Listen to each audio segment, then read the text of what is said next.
Listo.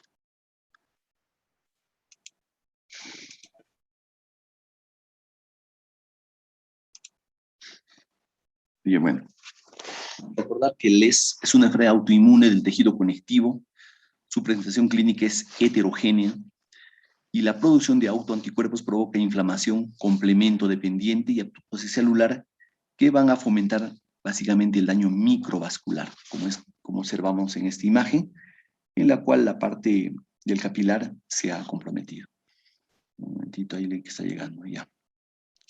Las manifestaciones clínicas de la enfermedad varían desde alteraciones dermatológicas hasta alteraciones metabólicas. Entonces, la Liga Europea contra el Reumatismo y el Colegio Americano de Reumatología publicaron en el 2019 los nuevos criterios de diagnóstico clínico para clínico de lupus, donde la biopsia con diagnóstico de nefritis lúpica es el criterio con mayor puntaje. Incluso puede llegar a ser el único criterio capaz de dar el diagnóstico por sí mismo. Sin embargo, la enfermedad de lupus puede manifestarse sin nefritis. Entonces, ¿cómo detectamos o cómo pensamos en una nefropatía lúpica? Comienza al detectar proteinuria, hematuria o cilindros en un examen general de orina y es necesaria la realización de biopsia para confirmar. La biopsia, a ver un ratito, están que entran recién.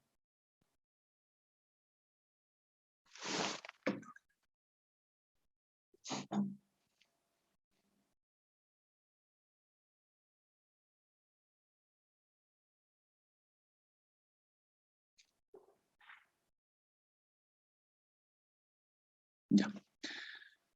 Se comienza al detectar proteinuria, hematuria, cilindros en un examen general de orina y es necesaria la realización de biopsia para confirmarla. Entonces, la biopsia renal es el estudio de elección que permite hacer el diagnóstico de nefropatía lúpica y en base a eso clasificar el tipo de enfermedad, indicar el tratamiento adecuado y sobre todo nos permite conocer el pronóstico funcional y vital para el paciente. Entonces, respecto a la patogénesis, es una interacción de factores genéticos, inmunorreguladores, ambientales, que van a contribuir al inicio, evolución y pronóstico de la enfermedad.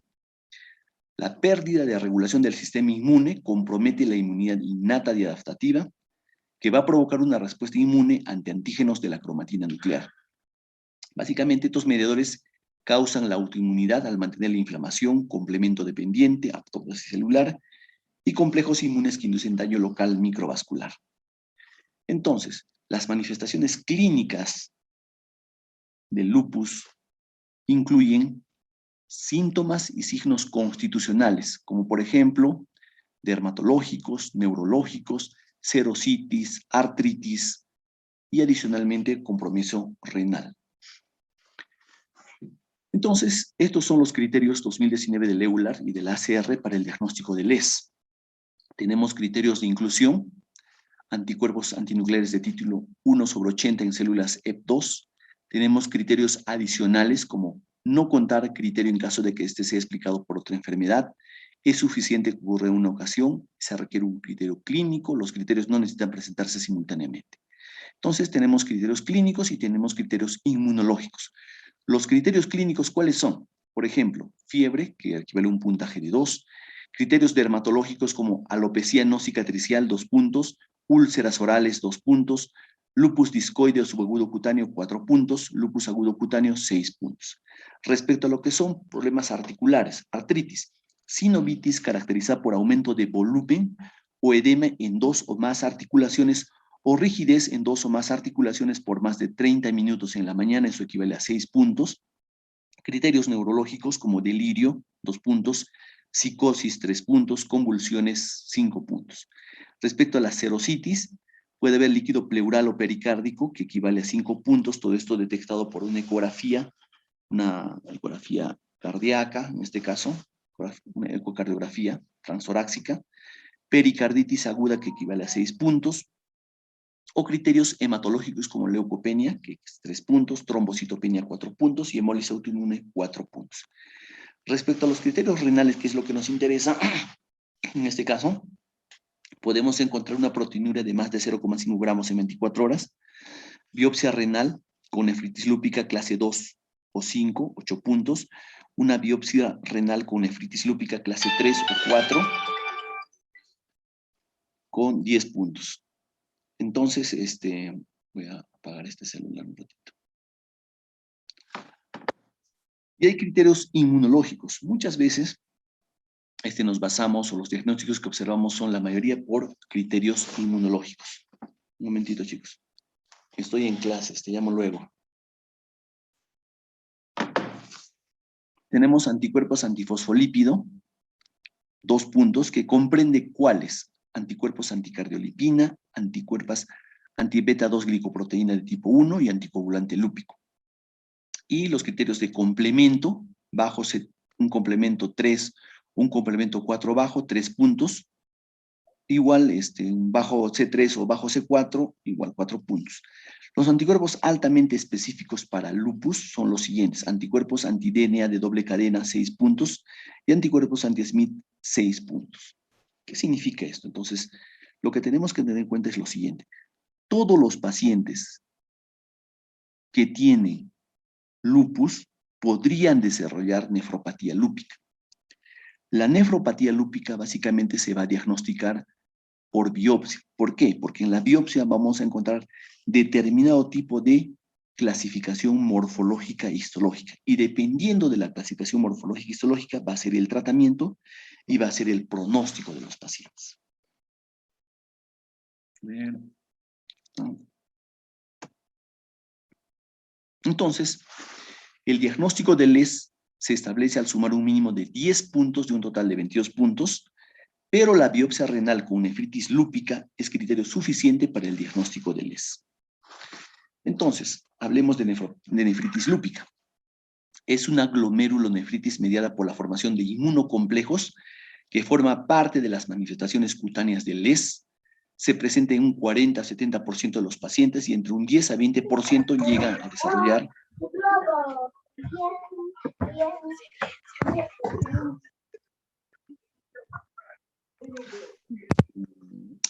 falla. Sería bueno que apaguen sus micros. Llegan a desarrollar falla renal crónica. El LES es más frecuente en mujeres, 9-1. Aproximadamente 65% de los pacientes tienen entre 16 y 55 años.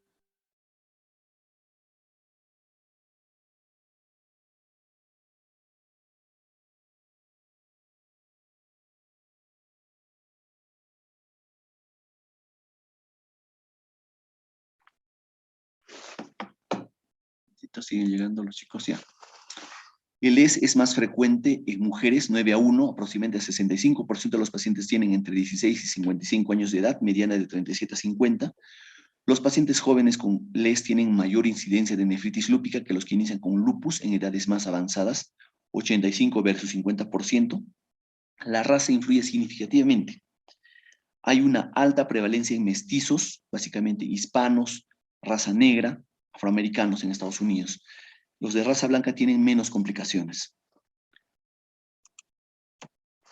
Entonces, la fisiopatología de LES se basa en 3 características básicas: autorreactividad inmune, células plasmáticas de vida prolongada, células T de memoria que fomentan la inmunización contra antígenos nucleares, y se va a desarrollar en individuos que tienen una combinación de variantes genéticas y de efectos inmunitarios que van a impedir la correcta eliminación de cromatina plasmática que va a alterar la apoptosis.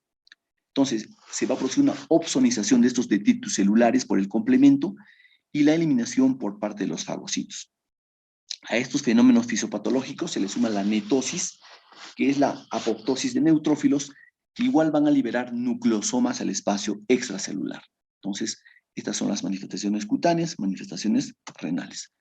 Entonces, estas partículas nucleares que han sido liberadas al espacio extracelular son tomadas por tu sistema inmune como partículas proteicas y ácidos nucleicos virales, que pueden activar los receptores TOL de tipo 9 en las células dendríticas plasmocitoides, que van a posteriormente secretar interferón 1 para así desencadenar una respuesta inmune antiviral.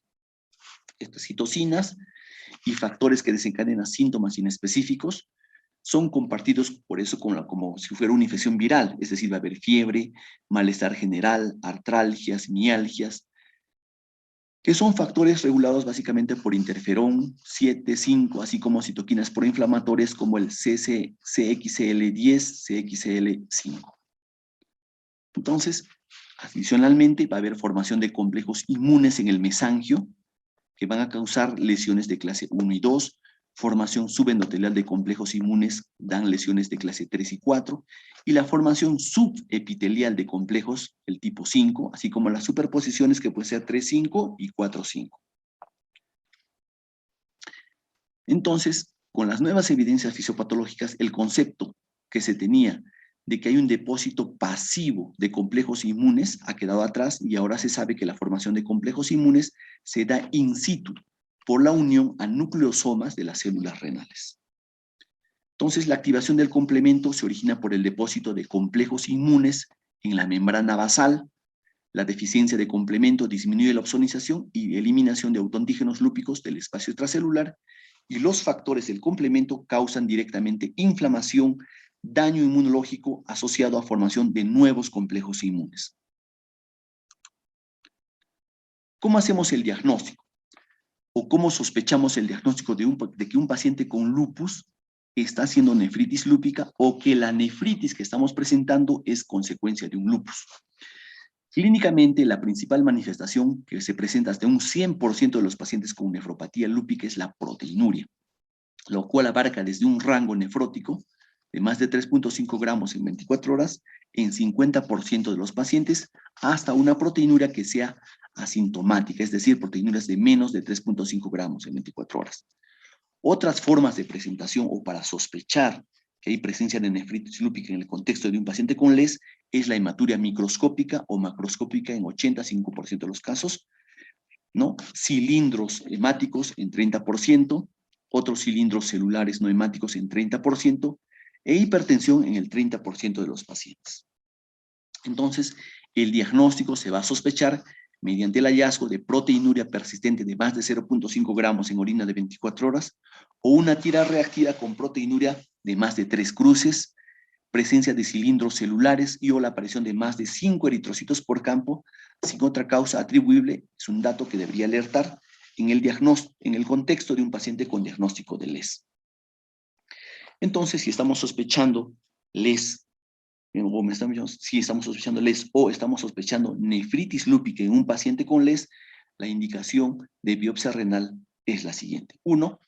Proteinuria confirmada de más de 500 miligramos en orina de 24 horas, un cociente de proteína creatinina en muestra matutina de más de 0.5 gramos, un cociente de proteína creatinina de más de 0.5 calculado en orina de 24 horas, o un sedimento activo, es decir, un sedimento telescopado, básicamente definido por microhematuria, leucocituria o cilindruria, o un deterioro súbito e inexplicado de la función renal. Entonces, estas condiciones van a hacer que nosotros sometamos al paciente a una biopsia renal. ¿Qué vamos a encontrar en la biopsia renal? Entonces, hay una clasificación de nefropatía lúpica según la Sociedad Internacional de Nefrología y la Sociedad de Patología Renal, que básicamente lo subdivide en 6 clases. La clase 1, en la cual hay una nefritis lúpica mínima mesangial, los glomérulos son normales al microscopio óptico, hay depósitos mesangiales en la inmunofluorescencia. En la clase 2 hay nefritis lúpica mesangial, pero allí es proliferativa. Ustedes recuerden que aumenta la hipersolubilidad mesangial en el microscopio óptico, y hay depósitos mesangiales en la inmunofluorescencia. En la clase 3 hay nefritis lúpica focal. ¿A qué se refiere esto? Hay lesiones activas o inactivas focales con proliferación endocapilar o extracapilar, que puede ser segmentaria o global, que afecta a menos del 50% de los glomérulos. Adicionalmente, encontramos depósitos subendoteliales. En la clase 4 hay una nefritis lúpica difusa, en el cual hay una proliferación endocapilar o extracapilar que puede ser activa o inactiva, segmentaria o global, que afecta a 50% o más de los glomérulos. Los depósitos inmunes subendoteliales difusos son frecuentes, es la clase 4. Y la clase 5 es una nefritis lúpica membranosa, en la cual hay depósitos inmunes subepiteliales de distribución global o segmentaria y visualización de secuelas morfológicas. En la clase 6 hay una nefritis lúpica con esclerosis, el 90% más de los glomérulos presentan esclerosis global y ya no hay datos de actividad que básicamente consisten en la presencia de células inflamatorias. ¿Cómo es el tratamiento? Va a depender, como les decía, del tipo de nefritis lúpica y de algún tipo de nefritis lúpica que tienen una condición especial. Por ejemplo, en los clásicos encontramos que en la clase 1 y 2 utilizamos sintomáticos y algunos inmunosupresores. Hacemos IECAS, ARA2, tratamiento general para una glomerulonefritis. Y adicionalmente inmunosupresores que pueden ser desde corticoides hasta el uso de micofenolato o ciclosporina, dependiendo. Pero en el caso de las clases 3, 4, 5 y 6, básicamente en las clases 3, 4 y 5, nuestro tratamiento debe ser un poco más agresivo porque hay criterios de actividad. En cambio, en la clase 6, en la cual ya hay esclerosis completa, ya no hay presencia de glomérulos viables, entonces solo el tratamiento es sintomático en espera de que llegue a terapia de reemplazo renal. Preparamos al paciente para terapia de reemplazo renal. Entonces, en los casos en los cuales sí podemos hacer algo y podemos ser agresivos son los siguientes. Por ejemplo, en la clase 3, 4 y 5 usamos tratamiento de inducción. Podemos utilizar metilprednisolona 1 gramo por día por 3 días, más ciclofosfamida 1 gramo, ¿no? Mensual o quincenal, dependiendo de qué esquema utilicemos. También, si es que son pacientes que desean, o mujeres que desean tener hijos, entonces utilizamos micofenolato, ciclosporina o ciclofosfamida en el caso de que en dosis bajas, si la enfermedad es leve, pero si la enfermedad es severa, en dosis de 1 gramo, ¿no?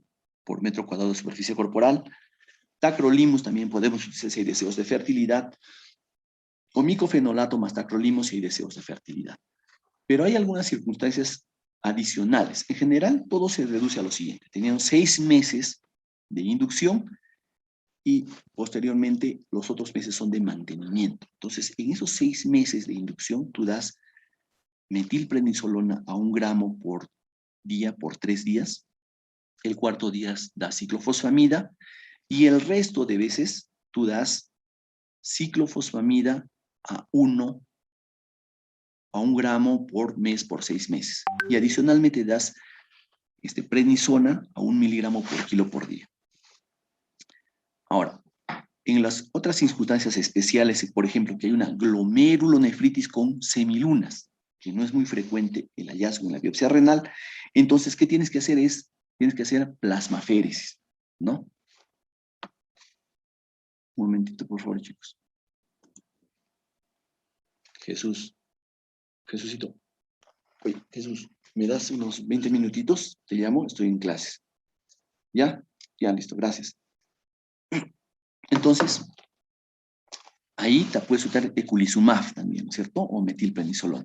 En los casos que hay daño túbulo-intersticial, utilizas rituximab y abatacept, en los cuales tú evidencias, ves que hay una denudación de los capilares glomerulares, hay una lesión de podocitos, hay una podocituria, utilizas inhibidores de la calcineurina, como podría ser la ciclosporina. Bueno, siguiente. ¿Alguna pregunta hasta acá, chicos?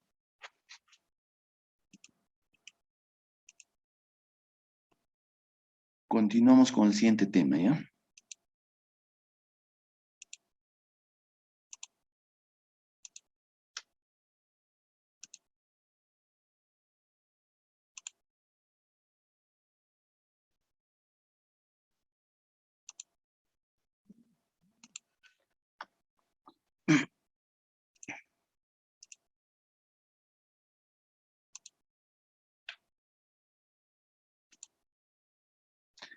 Se ve, ¿no? Esta parte de nefropatía diabética, ¿sí lo están viendo?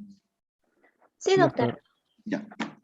Entonces, es otro tipo de glomerulonefritis secundaria, pero que se ve como una entidad única. ¿Por qué lo vemos como una entidad única? Porque básicamente, respecto a lo que es salud renal, de 100 pacientes que tienen un problema renal, siquiera un 90% o son diabéticos o son hipertensos. Y de los que llegan a terapia de reemplazo renal, sea diálisis peritoneal, hemodiálisis o trasplante renal, el 90 corresponde a pacientes diabéticos o a pacientes hipertensos, ¿de acuerdo? Entonces, anteriormente nosotros lo definíamos como nefropatía diabética. La nueva terminología es enfermedad renal diabética. Entonces, ¿cuál es el objetivo en esta sesión? Uno, entender la prevalencia de la diabetes mellitus y sus complicaciones tardías, especialmente de la enfermedad renal diabética, conocer un poquito de la fisiopatología, entender el cuadro clínico, aplicar el tratamiento y tener un pensamiento crítico. Nos recordamos acá. Recordemos un poquito de la anatomía glomerular. Tenemos acá la arteriola aferente, tenemos la arteriola eferente, tenemos la mácula densa que está, ¿no? Que es un epitelio especializado del túbulo. Estos a su vez están inervados por nervios renales, están las células yuxtaglomerulares. Aparte de eso, acá tenemos el capilar glomerular, donde se va a ejercer una presión hidrostática, dependiendo del flujo de sangre que llega acá o de cómo se contraiga esta arteriola eferente. Tenemos los podocitos que cubren los capilares glomerulares. Tenemos las células parietales que pueden proliferar en algunos casos. Tenemos el túbulo contorneado proximal, ¿de acuerdo? Entonces, dentro del capilar glomerular encontramos la membrana basal glomerular, encontramos el diafragma de filtración que está a este nivel y tenemos el endotelio fenestrado. Entonces, recordar, por ejemplo, un poquito de hemodinámica glomerular. Este es lo normal, tenemos una arteriola aferente y una arteriola eferente sin presencia de proteínas en la cápsula de Bowman ni en la luz tubular. En los casos de diabetes, ¿qué encontramos? Encontramos una arteriola aferente dilatada, tenemos una arteriola eferente contraída, ¿no? Que hace que aumente la presión hidrostática a nivel del capilar glomerular, que a su vez hace que se pierdan proteínas, ¿no es cierto?, glomerulares. Esto a su vez hace que en el túbulo proximal, en un afán de compensar la pérdida de proteínas, se van a repletar los almacenes de proteínas a nivel citoplasmático y esto a su vez va a activar inflamación a nivel tubular.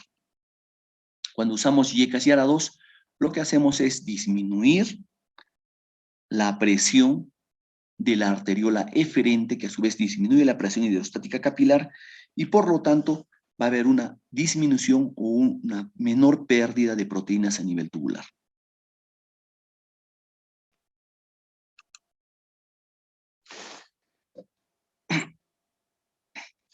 En el 2000, el 2.8% de la población tenía diabetes mellitus, 171 millones. En el 2030 será el 4.4% de la población mundial, que va a equivaler más o menos a 366 millones de habitantes con diabetes. La prevalencia de diabetes de tipo 2 entre los adultos se estima de un 7 a 8%, y en mayores de 60 años se incrementa al 18%. Y la prevalencia de proteinuria va a ser mayor a medida que va avanzando el tiempo. Por ejemplo, a 5 años del diagnóstico de diabetes no llega ni al 20% y posteriormente a 20 o 25 años estamos viendo que la prevalencia o la presencia de proteinuria va a ser de 60% o 40% dependiendo del tipo de diabetes. Y respecto a lo que es falla renal, observamos que a 5 años ya podemos observar que un 60% van a tener falla renal o alteraciones de la función renal dependiendo del tipo de diabetes que se observe. Pero si ven, no es mucha la diferencia entre ambos tipos de diabetes. ¿Cuáles son las complicaciones y manifestaciones de la diabetes a nivel renal? Primero, hay complicaciones vasculares crónicas que son exclusivas de la diabetes en la que se afecta la microcirculación renal, que básicamente origina alteraciones funcionales, alteraciones estructurales, principalmente en el glomérulo, es decir, produce daño microvascular.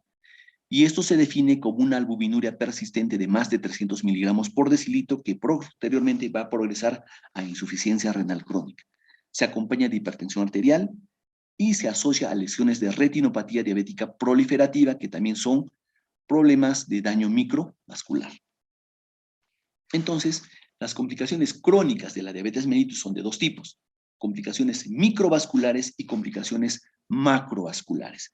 En las microvasculares encontramos retinopatía, neuropatía, nefropatía. Y en las macrovasculares encontramos enfermedad cerebrovascular, enfermedad coronaria y enfermedad vascular periférica. Entonces observamos dos tipos de escenarios de complicaciones renales. aquellas que derivan del daño microvascular que se van a traducir en problemas de proteinuria, síndrome nefrótico, ¿no es cierto?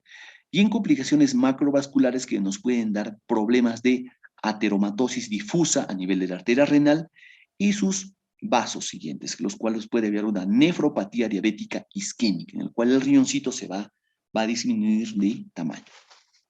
Entonces ahí la pérdida puede ser súbita de la pérdida de la función renal.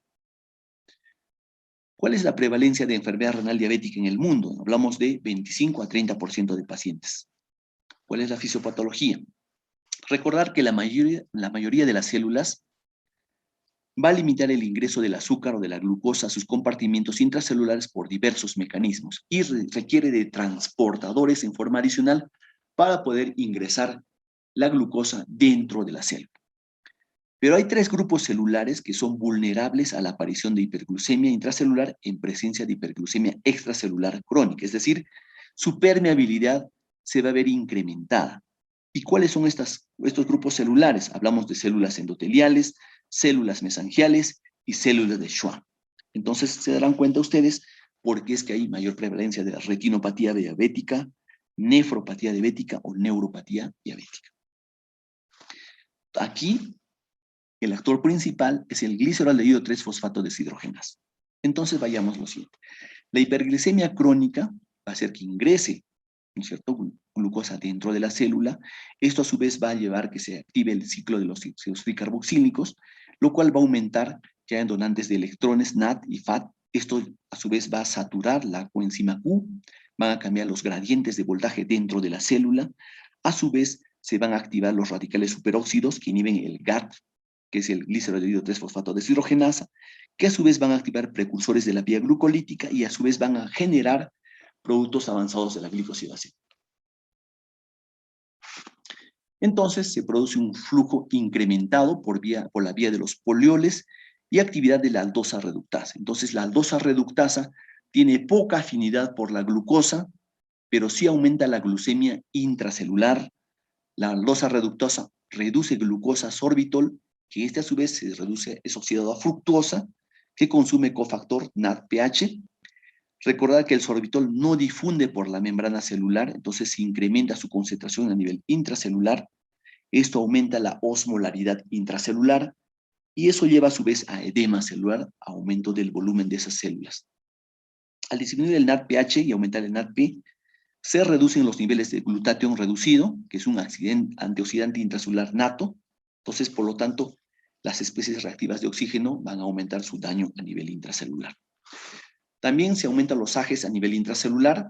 Como les decía, la gliceraldehído 3-fosfato se encuentra incrementada y es el precursor del metilglioxal, que es el precursor intracelular de los productos avanzados de la glicosilación. ¿Qué hacen los productos avanzados de la glicosilación?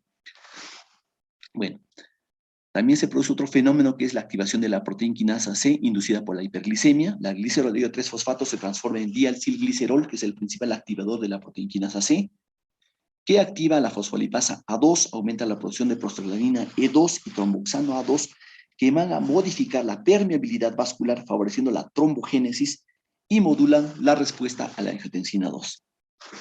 La hiperglicemia además estimula la expresión de renina y angiotensinógeno en las células mesangiales y tubulares que llevan a un aumento de la concentración local de angiotensina 2, que inducen la expresión de diversas citoquinas y factores de crecimiento. Entonces, todos estos son los factores, los efectos de la hiperglicemia persistente sobre, un momentito por favor.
Entonces, en resumen, los efectos de la hiperglicemia persistente sobre la progresión de la nefropatía diabética son los siguientes. 1. Formación, acúmulo, acciones de los productos finales de la glicosilación enzimática, activación de la proteína quinasa C, estimulación de factores de crecimiento como factor de crecimiento transformante beta 1, factor de crecimiento insulínico de tipo 1, factor de crecimiento derivado de plaquetas, factor de necrosis tumoral alfa y factor de crecimiento fibroblástico. Esto también se va a traducir en producción de especies reactivas de oxígeno y aumento de la síntesis de colágeno de tipo 4. Vayamos al diagnóstico. Primero, entender qué es la nefropatía diabética y cómo nos damos cuenta que un paciente con diabetes está haciendo nefropatía diabética. Entonces, en el contexto de un paciente diabético de tipo 1, de tipo 2, encontraremos primero que hay una albuminuria persistente confirmada en al menos 2 ocasiones con 3 a 6 meses de diferencia, mayor a 300 miligramos por decilitro, una disminución progresiva de la tasa de filtración glomerular de menos de 120 miligramos por decilitro, y la aparición de hipertensión arterial sistémica de mayor de 130 sobre 80 milímetros de mercurio. Entonces, hay unos estudios según Mogensen que básicamente resumen la historia natural de la nefropatía diabética y hablamos de 5 estadios. En el estadio 1 hablamos de una tasa de filtración glomerular elevada, hay hipertrofia de la arteriola aferente y una normoalbuminuria.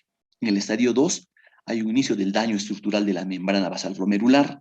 En el estadio 3, aparición de microalbuminuria, mayor de 30 miligramos por decilitro y menor a 300 miligramos por decilitro. En el estadio 4 ya hay un aumento, bueno, mejor dicho, la tasa de filtración está comenzando a disminuir y hay presencia de macroalbuminuria. Hablamos de macroalbuminuria cuando esta es mayor de 300 miligramos por decilitro. Y en el estadio 5 ya el paciente ingresa o entra en insuficiencia renal crónica. Entonces, en el estadio 1, como les decía, hay hiperfiltración e hipertrofia de la arteriola eferente, hay una glicosilación no enzimática de las proteínas, hiperactivación del eje renina-angiotensina-aldosterona. Entonces, esto es lo normal en un glomérulo normal. Posteriormente se produce una glicosilación no enzimática y se producen productos avanzados de la glicosilación. Entonces, ¿qué es lo que hacen los AGEs? Lo que hacen los AGEs es básicamente endurecer y engrosar la arteriola eferente. Eso hace que aumente la presión hidrostática intracapilar glomerular, ¿no es cierto? Aumenta la presión intraglomerular y se va a producir proteinuria posteriormente. Entonces, en este primer estadio van a encontrar ustedes aumento de la presión hidrostática, aumento de filtrado glomerular y posteriormente por ese barotrauma, por aumento de la presión, se va a comenzar a dañar la membrana basal glomerular. En el estadio 2 hay un daño estructural de la membrana basal glomerular por glicosilación no enzimática de proteínas, por daño estructural por barotrauma, por estrés oxidativo, por desviación de la glucólisis a síntesis de monosacáridos derivados, ¿no? Como vemos acá, que es un glomérulo normal, es un glomérulo diabético, en el cual observamos un engrosamiento de la membrana basal glomerular, que se observa acá. Encontramos fusión de los procesos podocitarios, también hay pérdida de los podocitos con la consiguiente denudación de la membrana basal glomerular, que observamos acá, y hay una expansión de la matriz mesangial con el incremento de las células mesangiales, ¿no? Acá vemos mayor número de células, aquí hay solo 3 y aquí hay más de 3. Las membranas basales acá están normales y aquí están incrementadas de espesor. Hay pocos podocitos, hay fusión podocitaria. Entonces, en el estrés oxidativo encontramos activación de la proteína quinasa C, desviación de la glucólisis a síntesis de sorbitol. La proteína quinasa C activa la endotelina 1, factor de crecimiento vascular endotelial, factor de crecimiento transformante beta y la NAT óxido reductasa. En el estadio 3 ya encontramos la aparición de microalbuminuria porque hay un daño estructural a nivel de la membrana basal glomerular, en el cual se presenta porque hay expansión mesangial y aumento de la ranura o diafragma de filtración entre podocito y podocito. En el estadio 4 ya comienza la caída de la tasa de filtración glomerular y hay macroalbuminuria porque ya vamos a encontrar en ellos isquemia, atrofia tubular y muerte de nefrones. En el estadio observamos lo siguiente, ¿no? La arteriola aferente está dilatada, pero la arteriola aferente prácticamente tiene arteriosclerosis hialina, se ha aumentado notablemente la presión hidrostática a nivel del capilar glomerular, las especies reactivas de oxígeno producen muerte celular, ha aumentado el filtrado glomerular, y al aumentar el filtrado glomerular se va a producir una proteinura abundante que va a producir una inflamación y daño a nivel tubular que posteriormente lleva a atrofia tubular. Entonces, los capilares tubulares se obstruyen y se produce atrofia tubular. En el estadio 5, que hay insuficiencia renal crónica, hay muerte de nefronas que concluye con una tasa de filtración glomerular menor a 15 ml por minuto y posteriormente llega a diálisis o trasplante renal. Adicionalmente, esto hay complicaciones nefrourológicas, como las cuales infecciones urinarias, vejiga neurogénica, necrosis papilar, ira por contraste. Entonces, lo que tenemos que tener en cuenta es lo siguiente.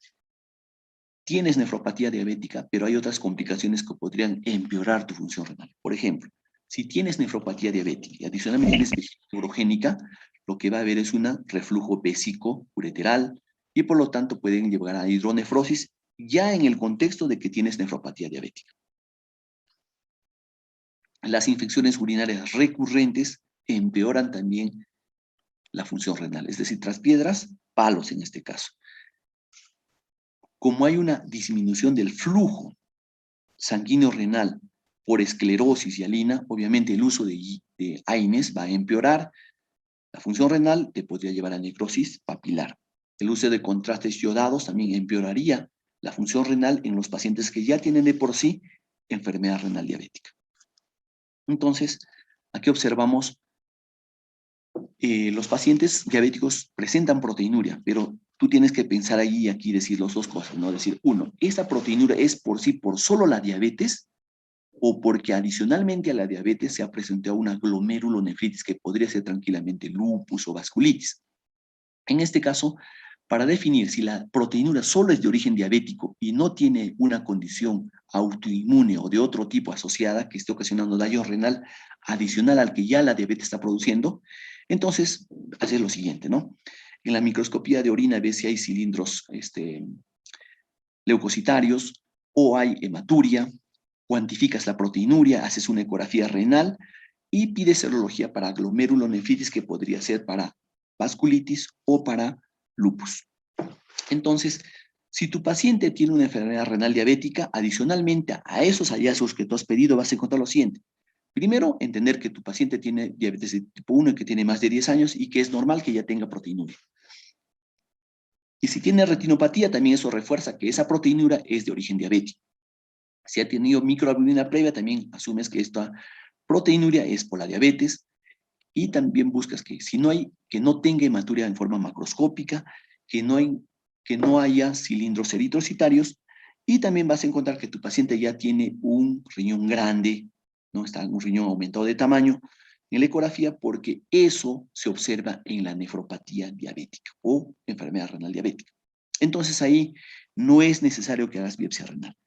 Pero si tú encontraras que tu paciente tiene un diabetes tipo 1, pero tiene menos de 10 años, que es donde tú normalmente esperas que haya proteinuria, y no hay presencia de retinopatía, la proteinuria es en rango nefrótico, sin progresión, ¿no?, de la microalbuminuria a rango nefrótico, que tenga hematuria macroscópica, que tengas cilindros eritrocitarios, entonces si tiene todas esas condiciones asociadas a un paciente con diabetes, dices, hay que hacer una biopsia renal. Un momentito, chicos, por favor.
Ya.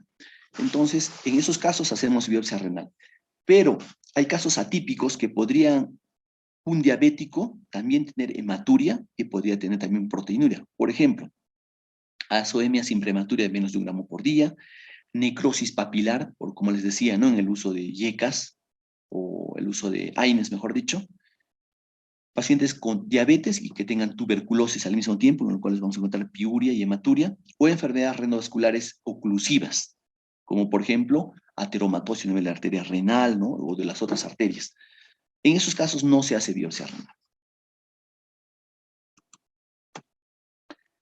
Entonces, en todo paciente diabético, nuestro objetivo es que no hagan enfermedad renal diabética, porque sabemos que la enfermedad renal diabética a la larga hace que las comorbilidades se aumenten, la mortalidad aumente, la expectativa de vida disminuye. Entonces, si tienes un diabético que aún no ha hecho enfermedad renal diabética, el objetivo tuyo es que no haga enfermedad renal diabética, para lo cual tú tienes que tener un objetivo de hemoglobina glicosilada igual al 7%. Entonces, con eso más o menos tú reduces el riesgo de desarrollar enfermedad renal diabética. Entonces, en pacientes con diabetes de tipo 2, ¿no? Porque lo que hablamos acá es de tipo 1, en los diabetes de tipo 2, se debe personalizar ese nivel objetivo, que podría ser hasta del 8% en determinados pacientes. Nos hemos dado cuenta que la hiperglicemia crónica empeora el pronóstico y provoca la aparición de enfermedad renal diabética. Entonces, la visión que nosotros antiguamente teníamos es de que la diabetes, para llegar a enfermedad renal crónica terminal, tenía estos pasos. Iba desde que había albúmina en orina en forma normal, luego pasabas a microalbuminuria, luego tenías macroalbuminuria y recién llegabas a enfermedad renal terminal. Pero actualmente se ha observado que teniendo microalbuminuria o una proteinuria clínica, puedes pasar súbitamente a enfermedad renal crónica terminal. ¿Y esto es por qué?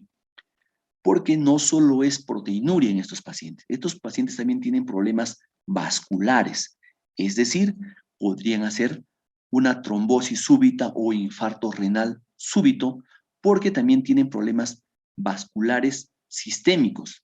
Y obviamente las arterias renales y sus ramas no están exentas o libres de este problema. ¿Cómo insulinizamos, cómo manejamos bien a estos pacientes? ¿Cómo evitamos que su hemoglobina glicosilada esté alta, ¿no? ¿Y cuándo debemos dar insulina a un paciente con diabetes de tipo 2?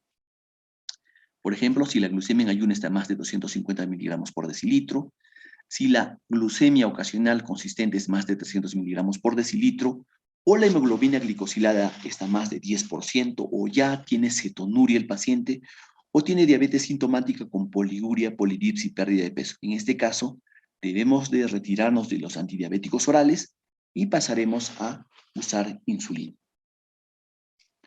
Entonces, normalmente el tratamiento de la diabetes de tipo 2 es cambiar estrategias, cambiar estilos de vida, dieta, ejercicio físico, estrategias farmacológicas como metformina. Y si fallara esto, si hay fallo de la terapia inicial del antidiabético oral, en este caso estamos poniendo como ejemplo la metformina, entonces adicionaremos sulfonilurias, glitazonas, inhibidores de la DPP4 o análogos de la GLP-1. De fallar esto, seguiremos al siguiente paso, que es, ¿no?, insulinización, ¿no?, para tratar de mantener una hemoglobina glicosilada menor de 9 o menor de 10. Entonces utilizamos varios tipos de insulina, insulinas de acción rápida y de acción ultra rápida, como el lispro aspartate regular, o insulinas de acción intermedia como la NPH, que duran de 12 a 18 horas aproximadamente. O insulinas de acción prolongada, como el de Gludecla, Glargina, que pueden lugar de 24 a 36 hasta 38 horas. La insulina D-Temir también está dentro de esas. Entonces, en la etapa 1 iniciamos con insulina NPH a dosis única, o también puedes utilizar insulina de duración prolongada, que puede ser Glargina o D-Temir, o insulina de duración ultra prolongada, que sería Degludet o Glargina.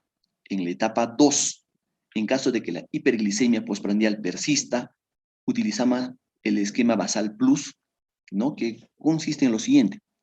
insulina de duración intermedia o prolongada más insulina regular o insulina de duración corta. En la etapa 3, cuando hay hiperglicemia postprandial después de más de una comida, se debe emplear el esquema basal plus. ¿Cómo? Insulinización plena con NPH 2 dosis más 3 dosis de insulina rápida o ultra rápida, o insulina de duración prolongada o de duración ultra prolongada. Bueno, hasta acá quizá tengan alguna pregunta, chicos. Alumnos. Creo que no hay preguntas, doctor. Ya, está claro entonces. Ya, chicos, terminamos. El día jueves